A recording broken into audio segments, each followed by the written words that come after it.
a great daddy. He tell far begging me. Put it on to make him wanna marry me.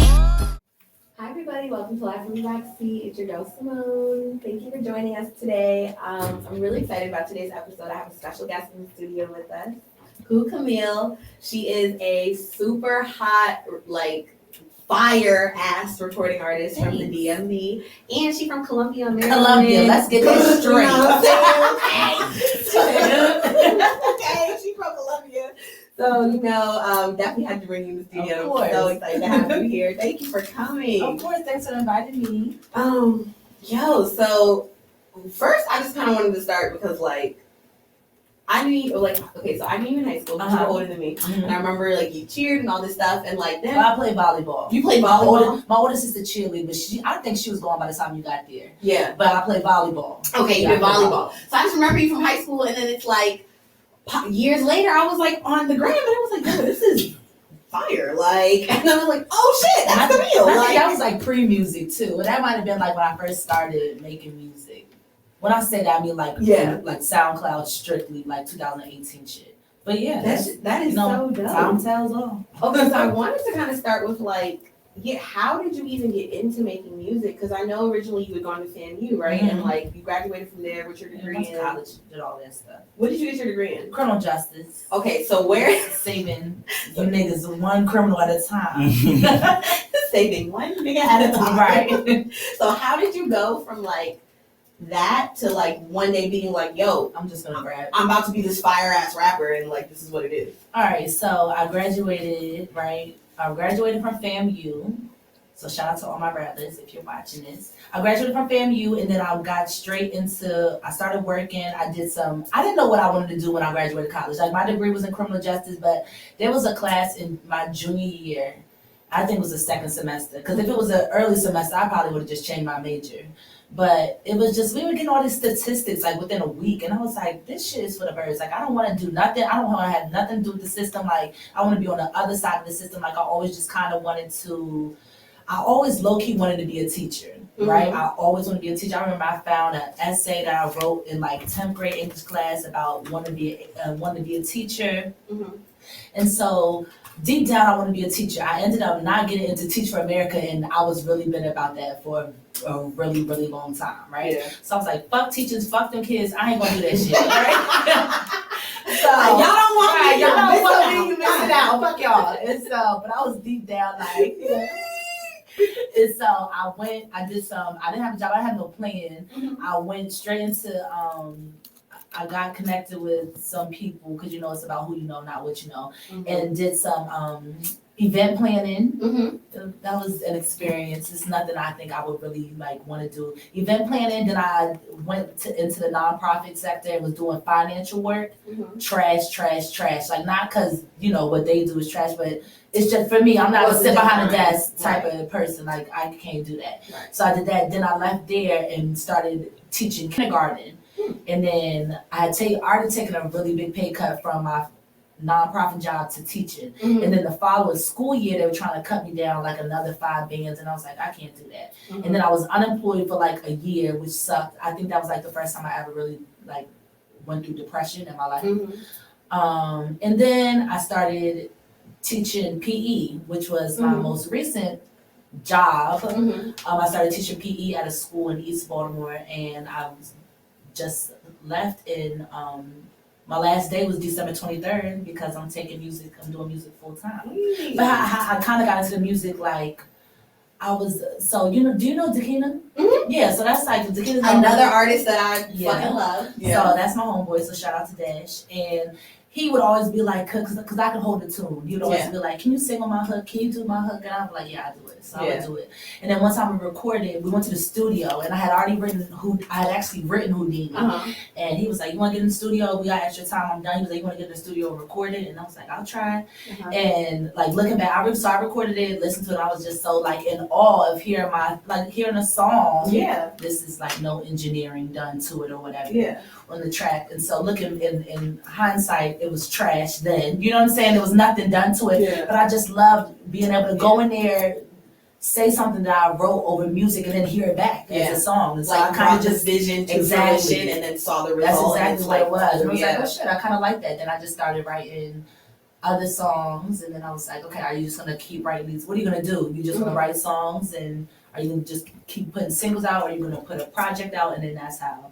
So was this during the time period between like your career shifts, like between like not getting into teaching in America? I was teaching. So you were teaching. Yeah, I wrote my first song, and I released my first song in 2018. Okay. So I like wrote it in like August, September. Yeah. And then I recorded it in I think low key I think we recorded. I wrote it in August, and then I released it in November on SoundCloud. Yeah. And then I was kind of like, oh, people fuck with it. Like people were really receptive to it, and so I was like, all right, this is cool.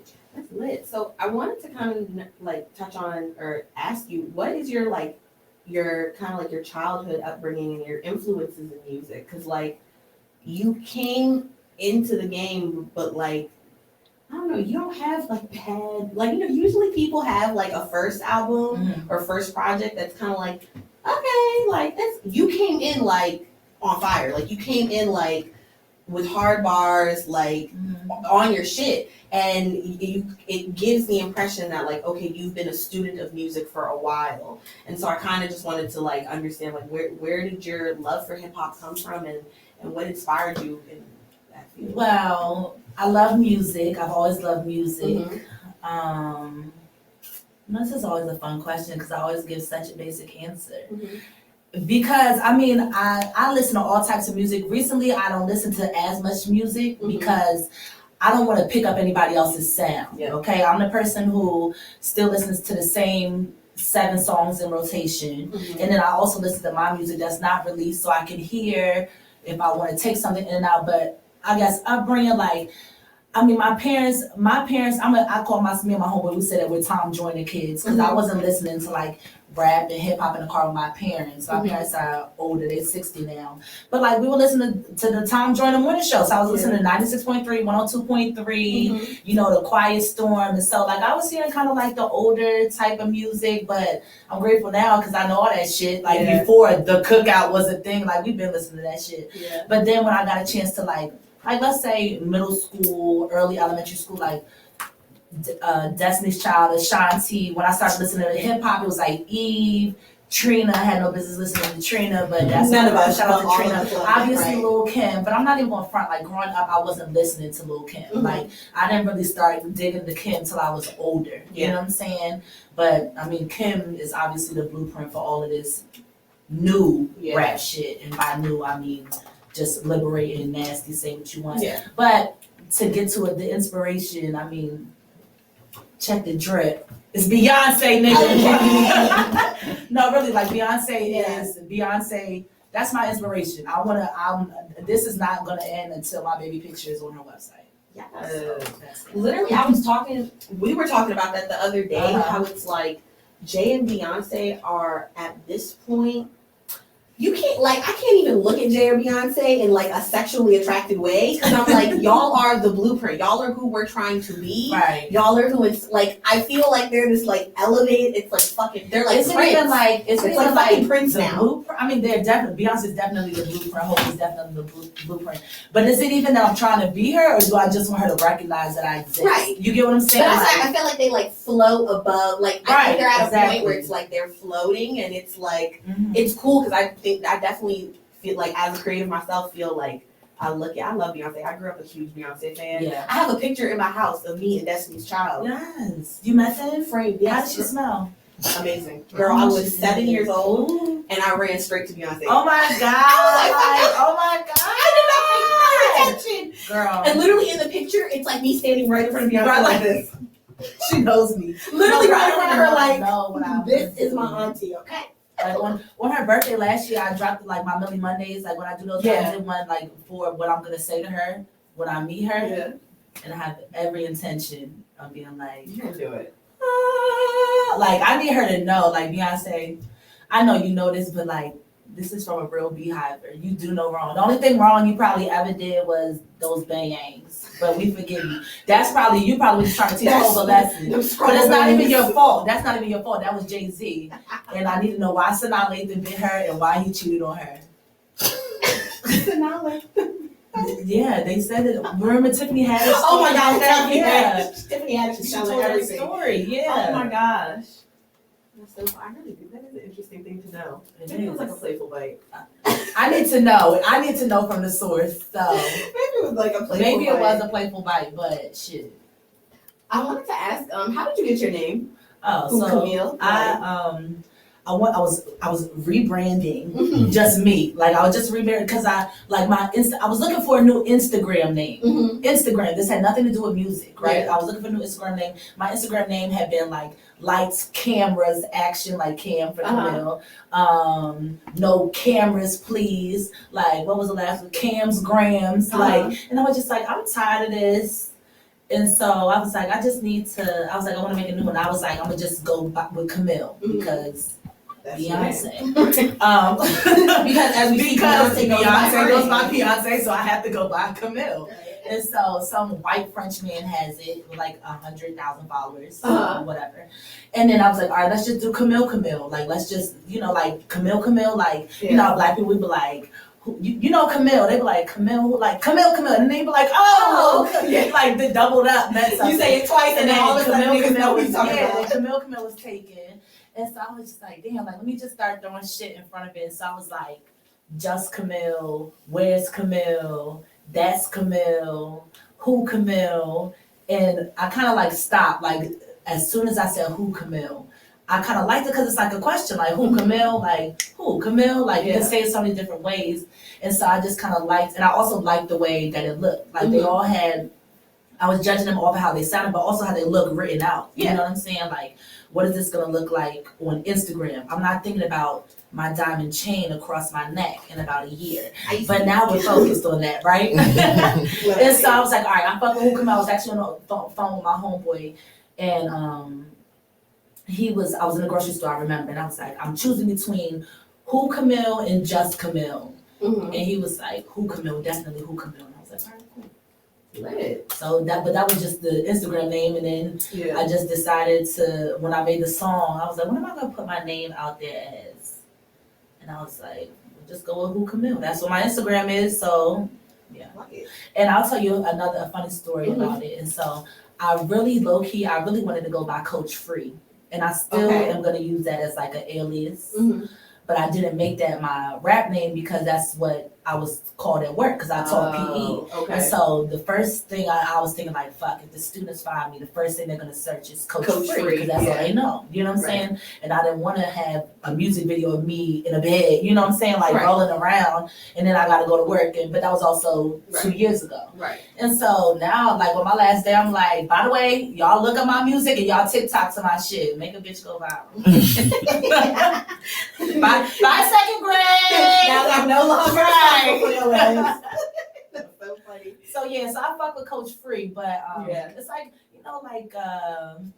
like Nicki Minaj, Nicki Lewinsky, Nicki the Ninja, Nicki the Boss, Nicki the Harajuku Barbie. I'm just like, I don't even know why you hoes bother at this point. Like, so it's just it's me. I win. You lose. Also, this is a Nicki Minaj stan account. Not really. I fuck with Nicki. This is not a Nicki Minaj stan account, but we gotta give Nicki her roses. That fucking song, literally. Did you see the moment that we just had? I mean, it is definitely. When I think of my earliest memories of Wild Lake High School, I think of rapping that song with my friends, being a bad bitch. Right. 15 as fuck. Like, I'm that bad on Main Street. bitch. On Main Street, right? Standing on them bricks. Literally. Like, but yeah, shout out to Nicki. I fuck with Nicki. Yeah, you gotta shout out Nicki, man. Like, she's definitely, I think, had her, we've seen her grow and have her challenges, but she's still an OG. She's so still it's Nicki. Like, you gotta give people their roses while they're still here. You seem to have a very fluid creative process. So I kind of wanted to talk about that. Like, what is your creative process? How do you start it? How do you get from point A to point B? Because you have clearly good execution. You know what I'm saying? Like, you've been able to do a lot and not I mean, not really that, large amount of time for real to be in the rap game and to be making the moves that you've been making. So what is that creative process like? So I have a question for you to clarify that. So are you saying a fluid creative process in the sense of what? The music, or just kind of like how you see just in general, what is your Okay. creative process? Because I think in everything you do, it seems to be fluid and it seems to be very natural. Okay. Like some people, there's people you can look at and you can tell that they try to be creative, and there's people that you can look at and it's like they are creative, and that just kind of oozes out of them. So I feel like you're kind of one of the second people. So I kind of want to know like what. So, what I do is I listen to beats first. Well, the thing is, for real, to be inspired, I will listen to music. But I'll like dig and I'll be very particular of who it is that I want to listen to. But it's also like what type of vibe I want to get on. You know what I'm saying? Like if I want to make some party shit, I'm gonna turn on some Uzi. You know what I'm saying? If I want to do something, if I want to kind of add some type of like, I don't know, Drake has a way of just doing, it's very Drakey, which is a synonym for whatever you want to take that as, but it's cool, you know what I'm saying? It's very Drakey, but he makes it his own and everybody fucks with it. So I'll put on some Drake if I want to get into that. I'll tell you, even like, I don't listen to Beyonce for music inspiration. I just listen to Beyonce to remind myself that I exist and that I have shit to do. You know what I'm saying? But yeah, right, exactly. And so I'll listen to music and then I'll listen to beats. I'll, maybe email people or just DM people on Instagram, like, can you send me beat packs? Clubhouse has been helping a lot with that. Okay. We can talk about that later. All you Clubhouse niggas getting on my motherfucking nerves. We'll get into that. I'm sure about that. But yeah, and so I'll listen to the beat, and then what I try to do for real is I'll try to just say words as the music is playing, and it's literally like whatever I feel on the beat. Yeah, I try to go off it. It might not be that exact, but if I'm in a room and I'm just like nation, like I see it right there. But if that's what comes to me when I hear the beat, I'll try to move into that. You know what I'm saying? Okay. I'm not gonna try to run from what comes from me naturally because it wouldn't have came to me if it wasn't supposed to come to me on that beat or in that moment.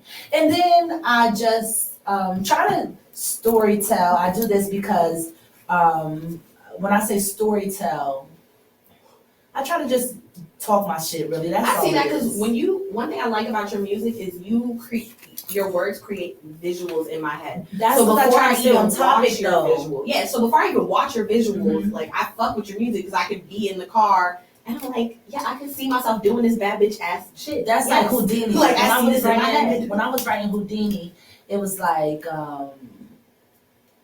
I wrote the first. I write the hooks first because the hook actually gives you the base of what if you have a hook, you can really take your hook into what the verses are going to be. You know what I'm saying? So you can build off. Yeah, you can build off of kind of what you want it to be. Like when I got into Stop Texting Me WID, Fly Me Overseas, made me renew my passport just to take me to the beach.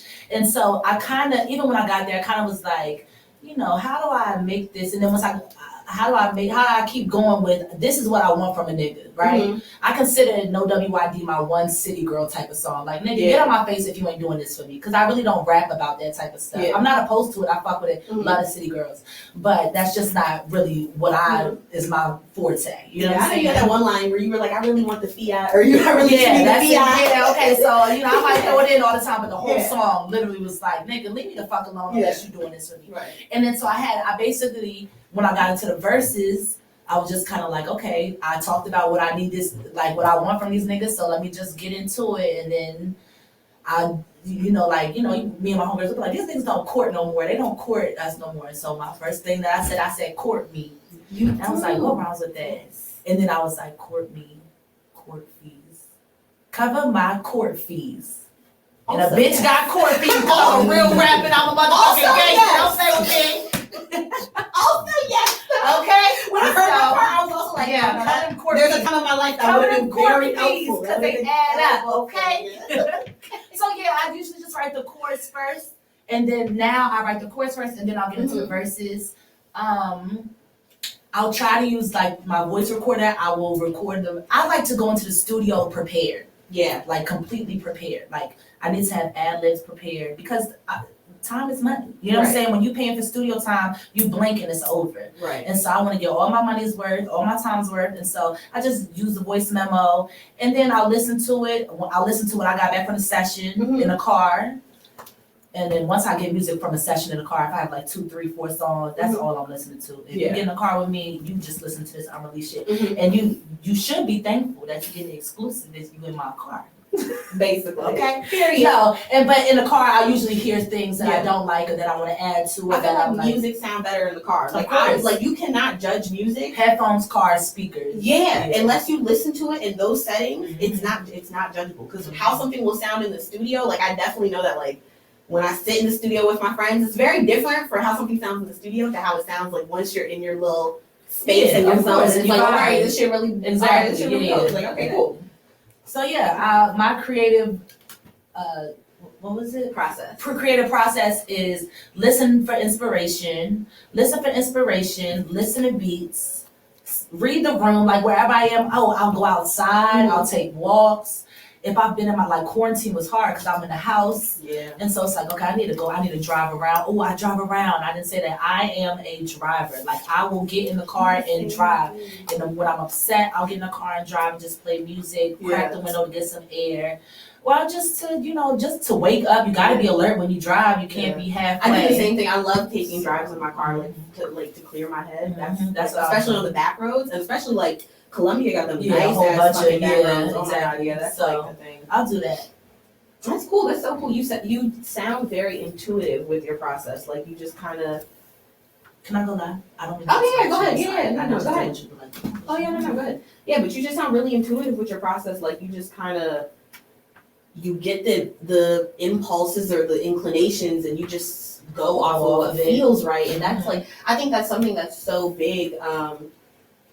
For creatives, a lot of time, I often talk about like spirituality, and like that's something I always talk about with creatives. It's like, I talk about spirituality a lot, and it's like, if you're not kind of in tune with yourself, where you can listen to yourself, it really fucks with your creativity and your creative process, because you cannot create it at your highest level, or even because you have to be yourself to be able to create. You got to be in your own zone. And I think a lot of people when they make music is that they listen to music and then they kind of do what they heard. They copy, yes, and that's what sets people apart. That's not what we're here for. And and I think that's exactly what sets artists apart. Like especially with local artists, I can hear some people will send me shit and I hear it and I'm like, I don't even want to keep listening to this after 30 seconds because you sound like everybody else. And then some people send me shit and I'm like, yo, this sounds like I feel like I'm connecting with you, and that's a different thing, and that's a whole different experience. And like that's what I love about your music. Cito, shout out to him, because even the Keena's music, same thing. I love his music. I tell him all the time. I feel like he sound like I feel like his music is very cool. It's like very chill, very Don Kennedy, and I love it. I fuck with that. But that's what I love is like music that makes you feel like, oh, like I'm kicking it with the person. Like it makes you feel like that's the thing. With my music, I kind of want people to feel like we just got off the phone and chopped it up. That's how I want people to feel when I talk to them. You know what I'm saying? Like, or when they listen to my music, I want them to feel like we just had a conversation. You just dropped a really dope ass visual with Devin. Yeah, Nero. I was like, yeah, shout out to government names. Right, okay. So we don't give a fuck. We know them government names. I call y'all niggas government names, right? But shout out to Nero, right? And like that shit is hard as fuck. Do we want this up or do we want this down? I'm gonna give y'all a little peek. Yeah, a little peek. That's because I feel like y'all can't see my face. You just dropped that dope ass visual. Like, is your creative process for visuals the same as your creative process for music? Because your visuals go hard as fuck too. Like, I mean, I only have 2 videos, but they've both been. Thank you. I appreciate that. And I'll say the reason why because I dropped my video for Counting Up the Cash in the last day of August, like August 29th. It might have been the last day of August or something like that.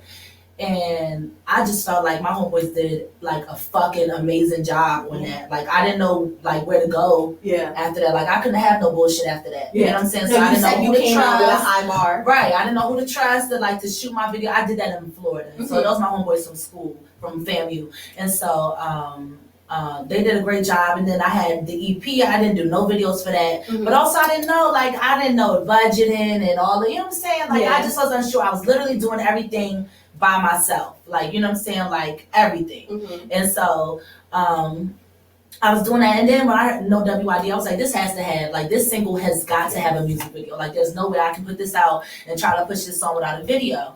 And then I had a couple of Telfars, and then my homegirl let me hold hers, and I actually forgot them. So all the Telfars in the music video belong to me. Yeah, all mine. Okay. Big flex. Okay. No, but literally my homegirl, she let me borrow 2 of her bags, and I forgot them in the house, and I was like, damn. And like I had to meet her like out in like Laurel, somewhere, like not too far out the way, but still, we were just trying to set it up. How did that? Because I know they sent you some bags. And how did that happen? How did that happen? Because did they just hear the song? Yeah, I think they kind of low key hit me early, like probably a week and a half, 2 weeks into the song being out. Wow. And I wasn't even on no like y'all tag Telfar, tag Telfar. You know what I'm saying? I'm not really a super big fan of like the whole like asking. I mean, unless it's for a competition. Like when I did the slutty video shit, like I know we'll get into that, but when I did that, like I need y'all niggas to vote. Like I gotta win. But like for something like this, like it's gonna get recognized. I just gotta do what I gotta do. I gotta do my part. Right. And so I tagged them like when I would post the song, because the song was only on SoundCloud. So it was really hard to get people to like post the song, because it's not in your Instagram music where you can just add it to your story. Like, no, you gotta actually play the song. You know what I'm saying? Turn on SoundCloud. And so I would just tag them in my post, or like when I was promoing like the pic, I would just tag them or whatever. And then they just kind of DM me one day, and it was like, your music is fire. We would love to send you some could we send you some Telfar? And I responded, and I was like, could y'all send me some Telfar?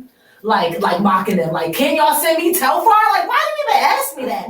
But I already had darker colors, and so I tried to slide in, and I was like, of course, please send me. I was like, I would love to have some. I already have a few, but I don't have any I would love to add some brighter colors to my collection, because I had like gold. At the time, I only had gold, black in this bag.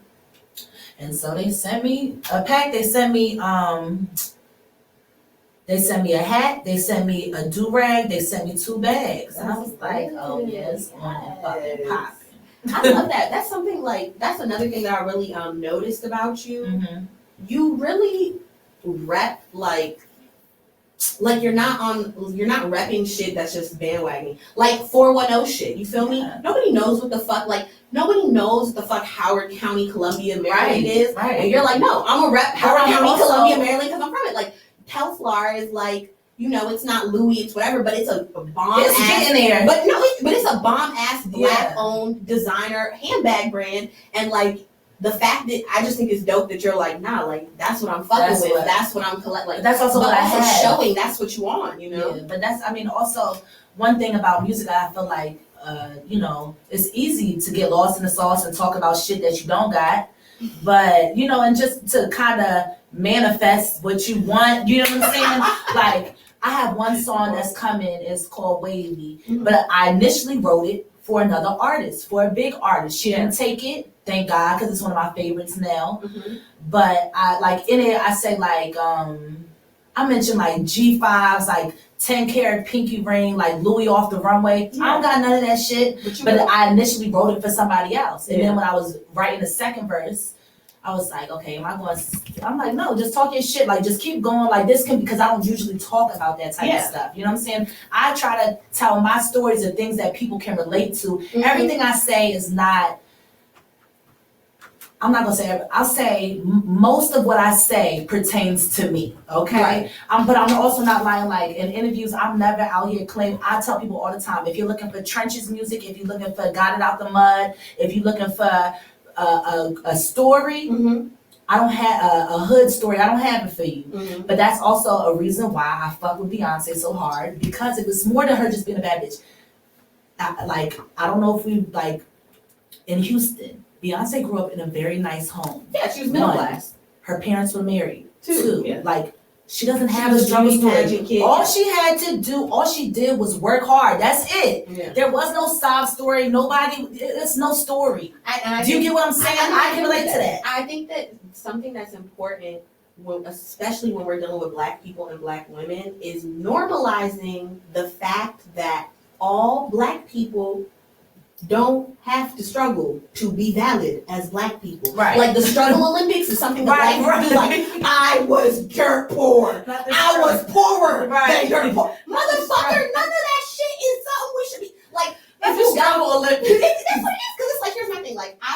I feel like if those Black stories are very valid, but when we forget that there is a whole group of Black people that are middle class and that still have struggles and still have a Black experience that is very real. They still experience racism.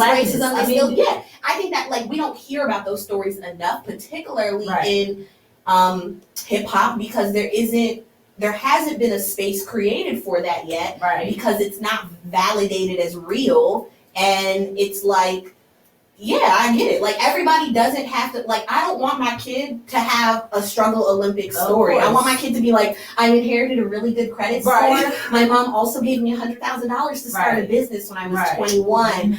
That's what I want my kid to say. I want him to say it proudly because I'm busting my ass, not for him to be like, oh God, we had to be poor for 7 generations. And now my thing is, when people go through that, like we don't choose where we come from. That's one thing. Like, people do not choose their family and who they are given to, who God decided to give them to. But I just feel like people should just be who they are. If that's where you come from, talk about your struggle. But Black people do feel pressure. I feel like Black people who don't come from that in the music industry, there's a pressure of like, well, can you just a little bit? Can you just? And it's like, bro, but that's not me. And I know. And the thing is, I know niggas who like hang around that industry and like they do that. And I be looking at them like, bro, like, all the struggles you faced were of your own doing. You grew up very middle class. But I know your parents. What are you talking about? Like, I feel like a lot of people, even like, I mean, where we come from, like Columbia, I feel like people try to like, it's okay to not be from a major city. Like, it's down the street. Like, it's just because like, it's okay to not be from DC or be from Baltimore. You know what I'm saying? You can be from the outskirts and still tell your story, because Columbia is like, as a whole, you know, it is a higher class, but there's still poor areas in Columbia. There's still families that struggle in Columbia. So it's like, why y'all trying to claim shit or places that you're not from so bad? It's not that deep. Like, in one song that I had started writing, I say, I'm a productitarian boy. That's my parents' names. I'm a productitarian boy. Your boss shit running it, the employers. Chandelier hanging the foyer, headed to school radio on time joiner. Because there's a chandelier in my fucking house, so I don't get to mention it. Right. Everybody else talking about they was, you know, from the bottom. So there wasn't no roaches in my house growing up. It was a chandelier, so I'm gonna rap about a chandelier. I'm gonna rap about Tom Joyner. Sorry. I used to listen to Tom Joyner morning song always. Tom Joyner morning show. It's the Tom Joyner morning show. Shout out Tom Joyner. Literally every morning my mom used to listen to that shit on the way. And I used to so bad when it'd be like, can we just listen to like, you know, like the regular like hip hop stations, but that's just not so for me it was always so like, if I went with my dad to school, it was like blasting NWA as fucking ratchet as you could possibly get. That was gonna be my dad. That was gonna be a dad. He was like, we're pulling up to your school as ratchet as we can possibly be. That was the goal. Okay. My mom, on the other hand, it's like Tom Joyner at a very medium level. Do not turn it up. You will fuck up her morning. But it's funny though, because it's like the older you get, like the more you realize that your parents are individuals too. Literally. Like my dad be chilling. Like he really be like vibing. Like he be playing and be like, he be on it. Like I'm sure back in the day. I mean, my mom too, but my dad is definitely much more the mellow. My mom is definitely a rule follower, but my dad be vibing.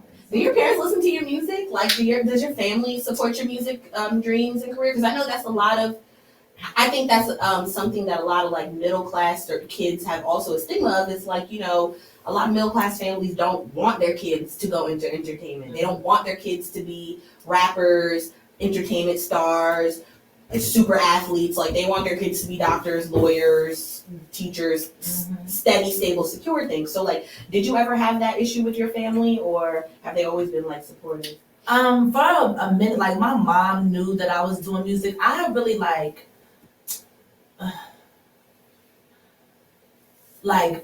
me and my mom are close. Me and my dad are also close in our own way. My parents are still married. So my parents have been married for like 30 something years or something like that. They've been married for a really long time, right? So my parents are together still. And so I've always been kind of the wild one out of my sisters. I mean, my older sister was kind of crazy in like high school and stuff, but like as an adult, I've always kind of been like, fuck all the regular shit. Like I do what I want to do. And so my mom knew, like, I think my dad really found out when I had been nominated last year for I want to get the award for an award in Baltimore. I can't think of the Tapey Awards. I think that's what it's called, the Tapey Awards in Baltimore. And if that's not it, I apologize, y'all. But I sent the link to my parents, and I was like, "Y'all go vote for me for my music video is nominated." Yeah. And my mom was like, "You know your dad watched your music video," and I was like, "What? Like why?" And she was like, "You sent the link telling him to vote, and you know he want to know what he's voting with." So funny. And so I'm like, "What did he say?" And he was just like, "Have you seen Camille's music video?" And she was like, "Yeah." And he was like, "What do you think of it?" And my mom was like, "I just told her, like, you know, she does a music thing, so I mean that's what she does." And he was just like, so funny. He was like, "Okay, that's kind of how I feel too." And so that's what it was. But now that they see me like winning shit and like the jingle with Slutty Vegan and like they know that it's like that I'm like dead ass. So they're behind me, and that's lit. Yeah, that's really dope. Yeah, you were definitely going up during quarantine. Yeah, so can we double back? Yeah, you was going off, yo. Like Millie Monday. Stop playing around during quarantine. Sway. You had the fucking weekly. Right. I was like, yo, she's popping. Like you were clearly on your grind. You got the Slutty Vegan thing during quarantine. But I also know, like you said before, you said quarantine was a challenge creatively because a lot of your general outlets for inspiration are cut off. So how, like, can you tell us about that, and how did you do that? Because you was popping, just like it was completely amazing to watch. Thanks, I appreciate that. But quarantine, it really leveled the playing field for everybody. And for that end of March, April, May.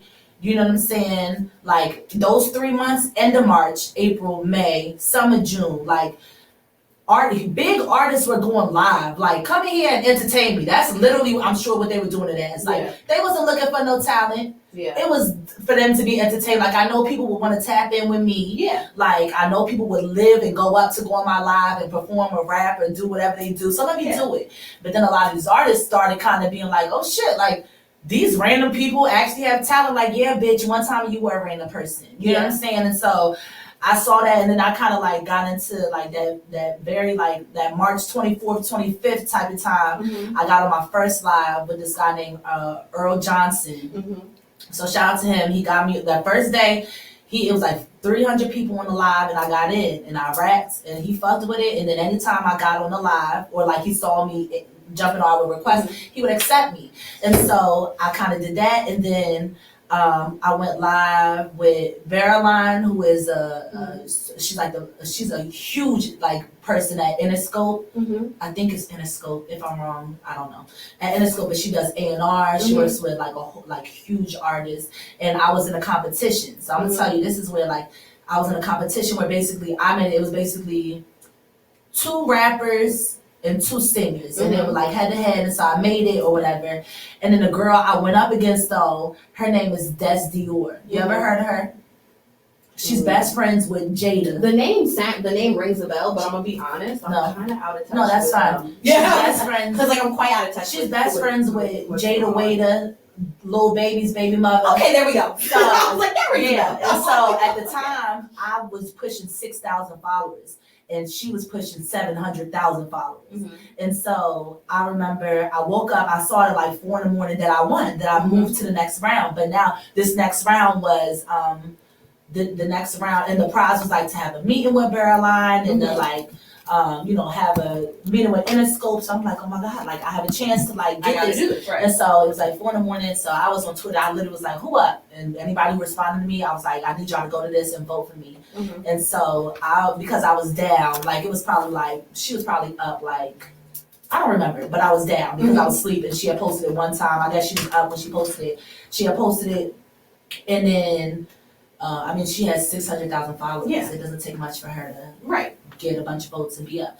But for a minute, I was on my grind all day, and for like 4 hours, I was up Mm-hmm. like 60-40. Mm-hmm. I was up in percentage wise, and then I think around like 8 o'clock, she probably checked and was like, this is, because I'm sure she saw me and was like, oh, she only got 5,000 followers. This is gonna be easy. Mm-hmm. But I was really putting in work that day. Mm-hmm. And then I guess she tweeted about it or posted about it, and then Jada posted about it, and she has 3 million followers. And so by the time it was closed, I was down like 80%. Yeah.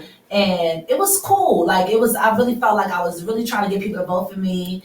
But then also, the only thing I hated was that it was such a huge difference, 80-20, like she shitted on me. You know what I'm saying?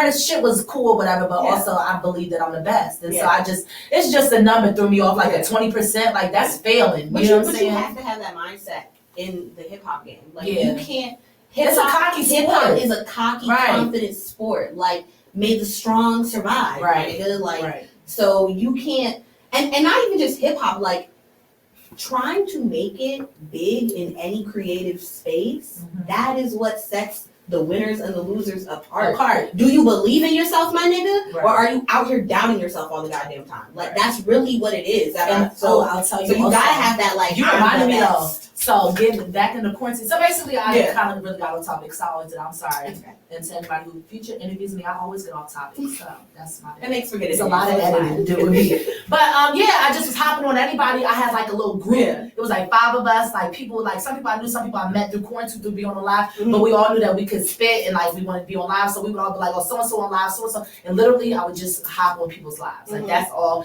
And then I would gain followers through there, and Yeah. little things like that. Take criticism or whatever. But I'm not even going front. I'm not saying this into my home, but I wasn't getting too much critique. Like people was really fucking with me. Like artists would fuck with me. Anybody's live I was going on, they was really rocking with me.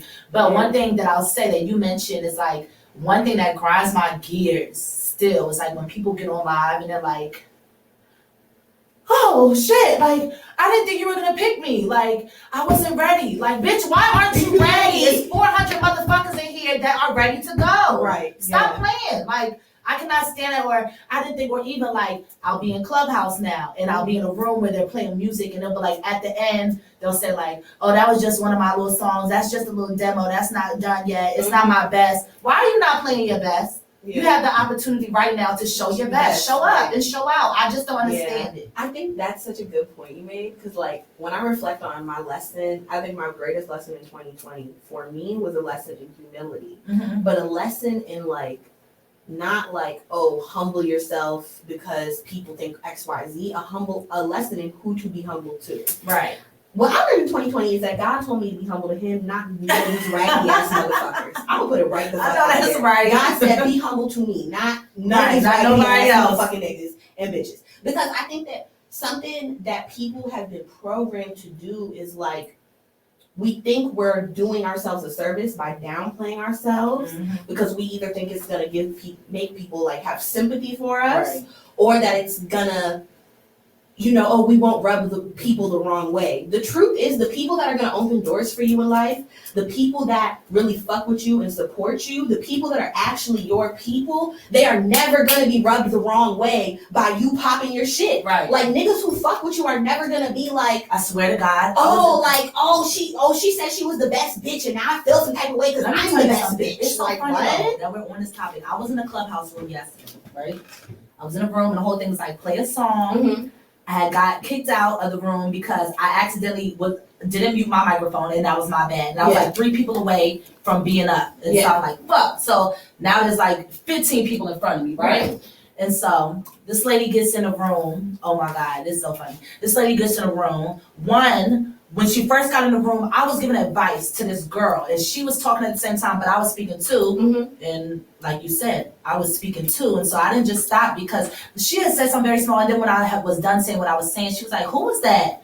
who was that talking? And I said, that's Camille. Like, I just didn't, like, if anybody, I mean, they just asked who it was. I'm not taking offense. I mean, there was a little tone in there, but I was just like, that's Camille. And then the other guys was like, oh, she was just helping, like, the moderators were like, oh, she was just helping a girl to blah, blah, blah. But then after that, I could tell that they said that because they was like, oh, you was about to get pushed back to the goulash or something like that. And I'm just kind of like, all right, whatever. Basically, it's my turn to play my song or whatever. And she was the only like other woman in the room. And she was a moderator. And I guess she has a lot of accolades in the music industry. So did the guys that were in there, but she was the only woman, right? And so it's my turn to play my song. So I give an introduction. I'm like, my name is Camille. I go by Who Camille, blah, blah, blah. And she was like, can you just play the song? And so that's how so I literally, in that moment, I didn't do that, but I just played the song. Right. I played the first verse, and like, I faded out the second hook. And they was like, hey, yo, that shit is fire. Send it to me right. Like, literally, this is the first time niggas have gotten this reaction in the whole room. I'd have been in this room for an hour. And so she goes, the song was good. I fuck with the song. She was like, but I'm gonna tell you straight up and down, I would never work with you because your attitude. Oh, I skipped the part. I skipped the part that I can't leave out. So everybody after they was saying that shit fire, I was like, thank you. I had an attitude because I didn't fuck with how she. You know what I'm saying? I took it personal when I shouldn't have. But I definitely was like, thank you. Definitely like I know, motherfucker. But I started to say thank you. You know what I'm saying? But I did have an attitude because the way that she did all of that. You know what I'm saying? And so, you know, she said that off of me doing the thank you, but then also I was helping the other people in the room, and she when I tell y'all, she like spazzed on me. She was just like, you think you know everything, you think you're a know-it-all. This is off of like this very small room, right? She was like, you have a rebuttal for everything, but that's because I'm not gonna let you talk to me crazy because I think that's I don't know what the fuck was going on that day, but I chilled out though. I mean, I wasn't getting crazy with her, but I definitely like. I had a rebuttal because you're not going to talk to me because she was talking to me crazy, and I can tell you that that's a normal. Here's one thing I will say. In the music industry, I think that because the music industry is a hard industry for women on the back end side to work their way up on, I think that you can run into women who will. There's two types of women. There's women who are like, I'm trying to pull hand up other women, and there's other women who they really probably might not even be as far ahead as they are presenting to be in their, you know what I'm saying? Like, and I think that they feel kind of like that, oh no, you need to bow down, bitch. And it's just like, that's exactly what she was getting. Maybe, I mean, I'm not saying maybe she had valid points when I wasn't there, you know what I'm saying? Right. Like, I'm sure probably there were valid points. I'm telling you, the valid point was the attitude in my thing. Which is why I was like, oh, I left out a part. But other than that, there was no reason for her to do that. But I'm just like, I think her thing was, I think it was the thank yous, but then also, I was helping. I mean, I was being helpful. She might have took it as another thing, but you know, she probably thinks because you're not a fucking moderator, right? Because that's one thing I've noticed on being on Clubhouse. The moderators be feeling real, like bitch, real minded. Fucking green bean next to your name. Don't get fucking excited. Now I will say, real work. She used to work with a really hard record label that I've actually mentioned in one of my freestyles before. But other than that, like when I tell you, like she was like, I would never work with you. Would I listen to your song? Yeah. Would I ever work with you? No. If your name was brought up in a meeting in the future, would I tell them that you're rude and you have an ad? That's not even me. But I'm gonna tell you how I know that I wasn't tripping because 4 people from that group reached out to me after. It was like, she's a fucking bitch. Don't even worry about it. Like she's just rude as shit. Like I hope that didn't. That's what I was gonna say. She sounds rude as shit. Yeah. Because normally people who are like, you're fucking rude. I'm like, bitch, you're fucking rude too. Like what the fuck? But I think what it is, you know, a lot of time when you're used to the shine being on you, and then a new bitch walk in the room and people are, that shit's fire, that shit fire. It's kind of like, who is that? I think that's something that happens to Black women all the time. I wanted to tell her to suck my dick. Comes from other Black women and other Black people a lot of the time. It's like you can't. It's like this need to always humble somebody. Like, oh no, little girl, sit down. Right? Nah, bitch, I'm a big girl and I gotta stand up. Fuck you mean? Like, and I really think it's just like, I don't think that people necessarily are conscious that they're doing it, but I just think it's something that's ingrained in our culture that like, if a Black woman is being too much in her, like I'm popping my shit, I'm in my power. Somebody gotta humble her. Somebody somewhere has to humble her. Somebody has to make her sit down, shut her the fuck up, and it's like, why? Let her pop her shit. Cool. Cause these niggas pop their shit all fucking all day. day. Like, And don't be having shit to pop. and the niggas be hyping each other up in the popping of the shit. Niggas be like, yeah, you hear him pop, and they be saying dumb shit, and they be like, yeah, that's my nigga, They ride dick better than me, and I ride dick good, so they do a really good job. Great job. I love it. Oh my god, that is so funny. I think Clubhouse is an interesting place. Yeah, it's I like definitely it. an interesting place. I literally go on Clubhouse to play my music. And I told one room the other day, I told them, I said, I play my song, and I said, honestly, I'm not even looking for the critique. I just wanted to play the song for y'all. Yeah. Because I don't need it. Well, that sounded bad. We always need critique. But in the space that I was in, I just wanted to share my art. I didn't need the feedback in that moment. Well, I think that's a valid point, though, because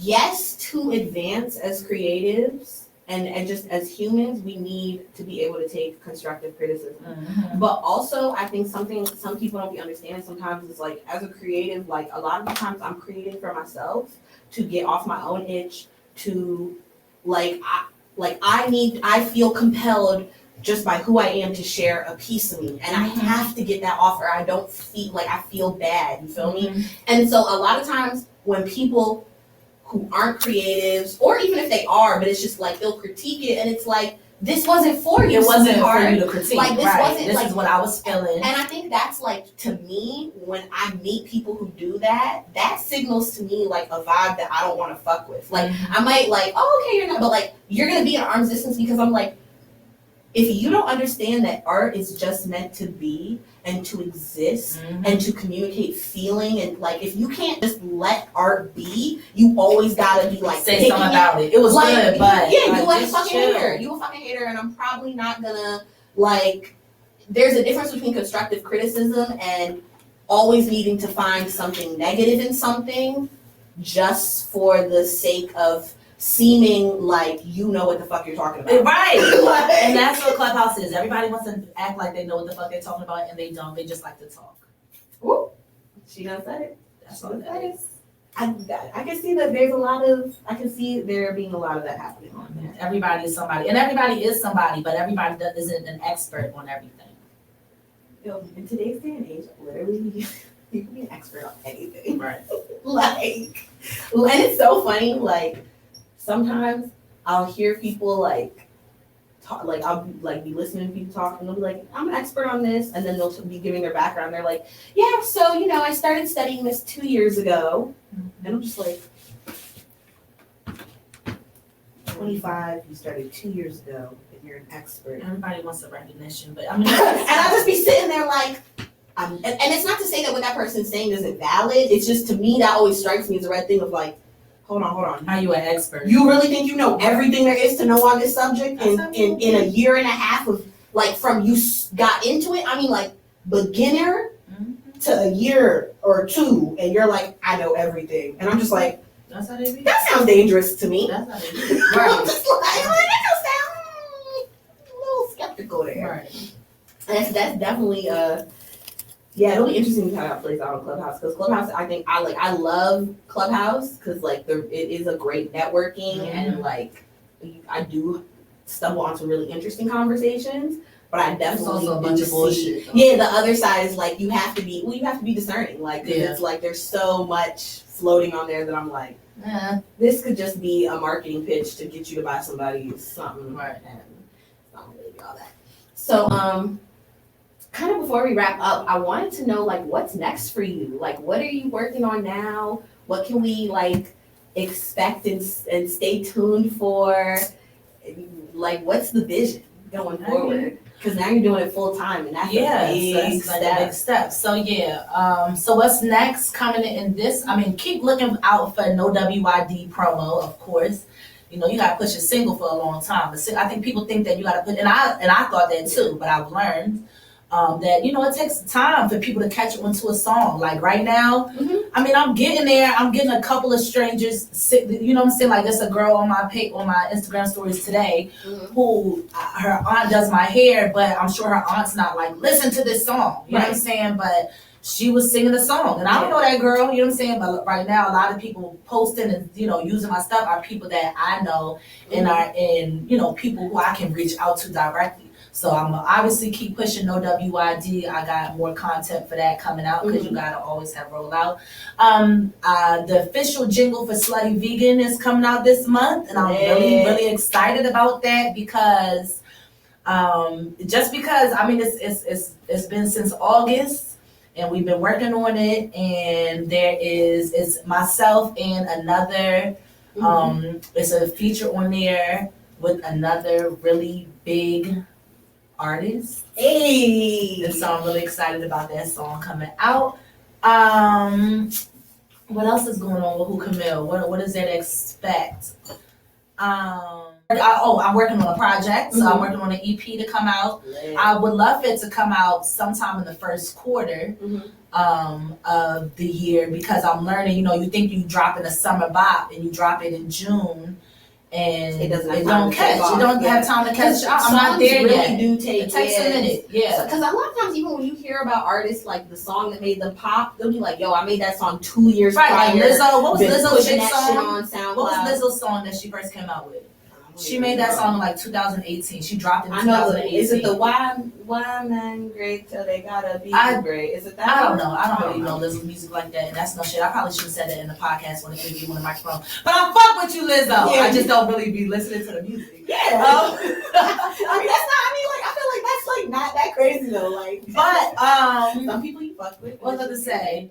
But yeah, so it took us some time. So I would love to get the project out in like March, April, to get the spring going. But once it's granted, we're gonna be inside. Everybody watching this, you're probably gonna be inside for a couple more months after this. So sit your ass down. If y'all want to get cute in the house. But please, y'all, it's not that deep. And so Insider. When is this? I don't know when this is coming out, but in February I'm actually moving to Atlanta.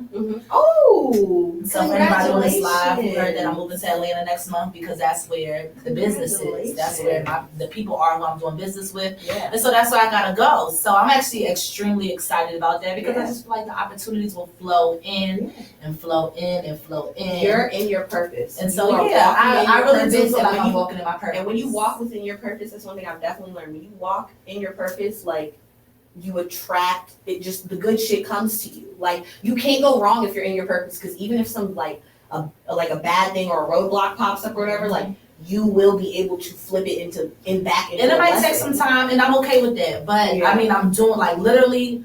Yes, like even that shit it blew the fuck out of me yesterday. Like I was in the house, my best friend was like, just calling this not that deep. Like she was definitely talking to you while, but like that shit blew the fuck out of me yesterday. But that's my job now. Like my job is literally to get on Clubhouse now, and my job is to promote my music, write my music, listen to beats, come up with a content, go to the fucking gym. You know what I'm saying? Like that's my job and now. That can even be fucking kind of prepping me, because the truth is like, you're on your way up. You know what I'm saying? Like you have that vibe and shit. It's looking like, you know what I'm saying, you on your way up. Right. And so it's like, the truth is you're gonna encounter more of that probably. And you're gonna encounter motherfuckers who just look at you and decide, I don't fuck with her. And my manager told me yesterday, he was like, you ain't made no noise if people don't not fuck with you. Yeah. And so I'm like, you know what, he got a point about that. So there's always gonna be somebody, there should always be a group of people who gotta complain about you. That's just how it goes. That's just how it is. Like y'all didn't read the fine print, and that's okay.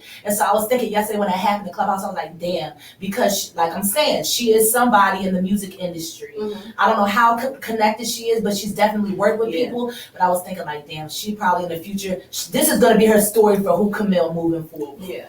You know what I'm saying? This is going to be the Who Camille's, her experience over Clubhouse. Like, you didn't even get a chance to, but like I said, the only thing that she could have said was a thank you. Like, other than that, I'm not thinking about that. But, and even it's like, you know what I'm saying? People can have their story about you if they want. It's so far on the live for me. Go ahead. Hi, guys. People will, you know what I'm saying? Like, people will have their story about you, but I feel like at the end of the day, like, your legacy will speak louder than somebody's singular story.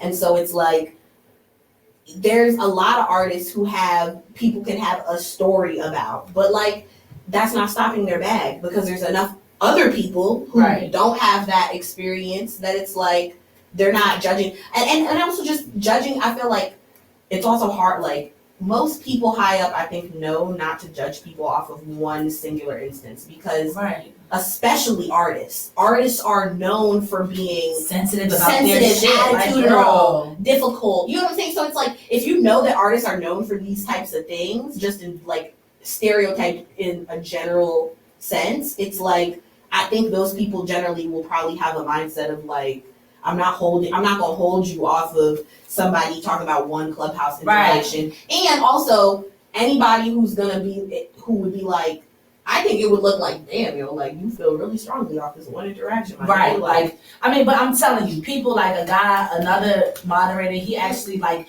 pinged me into another room. It was just me and him. He was just like, first, I want to tell you that the music was fire, and I want you to send me that. He was like, but then two, she's a fucking bitch. And like literally, he was like, I talked to the guy who runs the room, and he was basically like, listen, I told him if he don't get her under control, and I don't mean that in any disrespectful type of way of controlling the woman, but if he does not get her under control, he's either gonna have to choose between me or her being in the room because she's too much. And he was right, like it was too much. Well, because that can turn off other artists. You know what I'm saying? So.